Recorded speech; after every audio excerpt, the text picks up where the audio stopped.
Now the next very important question is about foreign judgment. What do you mean by foreign judgment, and what is the scope, objectives, and are they binding और not, and when they are not binding.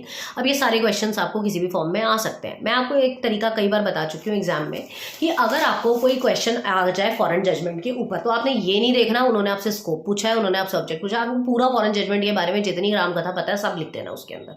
तो foreign judgement क्या है कि उस court का फैसला जो India की टेरिटरी से बाहर है, तो जो इंडियन टेरिटरी से के बाहर, जो हमारी सेंट्रल गवर्नमेंट की एक्सेस लिमिट से बाहर है, उसको हम फॉरेन कोर्ट बोलते हैं, और वहां के जज के द्वारा किया गया फैसला फॉरेन जजमेंट कहलाता है। तो judgment of foreign court which is situated outside the India, not in the authority of central government, is known as foreign judgment. Very easy. अब नेचर एंड स्कोप क्या है इसका? Contains a principle of res judicata. मैंने अभी आपको बताया कि res judicata का प्रिंसिपल हमारा एप्लीकेबल होता है। What is res judicata? कि you can't appeal for the same case again and again in the same court. एक ही कोर्ट में बार बार आप अपील नहीं कर सकते अगर आप खुश नहीं हैं उनके फैसले से। तो ऑब्जेक्टिव क्या है? कि ऑब्जेक्टिव है private international in law is followed here, and if someone did not get justice in foreign court, तो वो इंडियन लॉ में आके अप्लाई कर सकता है, और judgment is binding and conclusive. वैसे तो बाहर का जजमेंट बाइंडिंग होता है और कंक्लूसिव होता है, बट कुछ ऐसी कंडीशंस हैं जिसपे फॉरेन जजमेंट को इग्नोर किया जा सकता है और इंडिया में उसको फॉलो दोबारा से किया जाएगा, या इंडिया में उसकी जजमेंट दोबारा से होगी। वो कंडीशंस कौन कौन सी हैं, वही हमारा मेन क्वेश्चन है।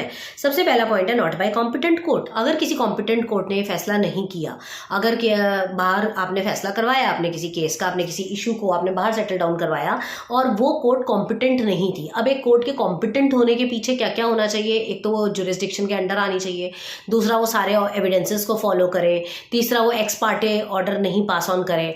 एक्स पार्टे ऑर्डर क्या होता है? मैंने आपको शॉर्ट क्वेश्चन में बताया, आप उधर देख लीजिए प्लीज। एक्स पार्टे में वन साइडेड जो केस होता है, जैसे कोई प्लेंटिफ नहीं आया, डिफेंडेंट नहीं आया, तो एक्स पार्टे ऑर्डर पास हो जाता है।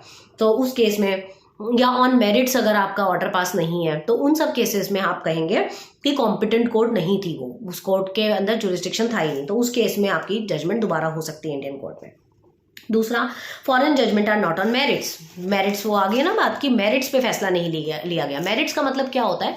मेरिट्स का मतलब होता है जब आप बोथ साइड को सुने बिना वन साइडेड फैसला कर देते हैं। सपोज ए और बी का केस चल रहा है और ए और बी में सिर्फ हमने ए की बात सुनी, बी की सुनी ही नहीं, ठीक है, या बी आया ही नहीं, लेट आया, उसकी आधी अधूरी बात सुनी गई, तो ऐसे पॉइंट्स को हम कहते हैं कि decision was not on merits. तो जब डिसीजन मेरिट्स पे नहीं होगा तो ऑब्वियसली जजमेंट दोबारा की जाएगी। फिर फॉरेन जजमेंट अगेंस्ट इंटरनेशनल और इंडियन लॉ। इंडियन लॉ को फॉलो नहीं किया या इंटरनेशनल लॉ को फॉलो नहीं किया, कहीं पर भी ब्रीच ऑफ लॉ किया है, तो जजमेंट दोबारा हो सकती है। Foreign judgment oppose to natural justice. हमें पता है नेचुरल जस्टिस का रूल हमारे देश में अप्लाई होता है। नेचुरल जस्टिस अगर फॉलो नहीं किया गया, ह्यूमन राइट्स को अगर कंसिडर नहीं किया गया, तो आपका जजमेंट दोबारा इंडिया में होगा। Foreign judgment obtained by fraud. किसी ने फ्रॉड करके फॉरेन जजमेंट ले ली, तो उस केस में भी रीअपीलेबल है। Foreign judgment founded on the basis of breach of Indian law. Indian law को ब्रीच कर दिया हमने, या पब्लिक पॉलिसी के खिलाफ है। तो ये 7-8 पॉइंट्स है जिसके केस में आपका रेस जुडिकाटा नहीं लगेगा, या आप कह सकते हैं रेस जुडिकाटा का रूल हट जाता है यहाँ पर, और फॉरेन जजमेंट को हम इग्नोर करके इंडियन कोर्ट्स में दोबारा से रीअप्लाई करते हैं। तो ये आपका क्वेश्चन बनता है फॉरेन जजमेंट का, उसका नेचर, स्कोप, ऑब्जेक्टिव का, और when they are not binding. तो इसमें भी ये क्वेश्चन एक्सपेक्टेड है पेपर में आना, तो इसको भी प्लीज आप अच्छे से एक बार पढ़ लीजिएगा।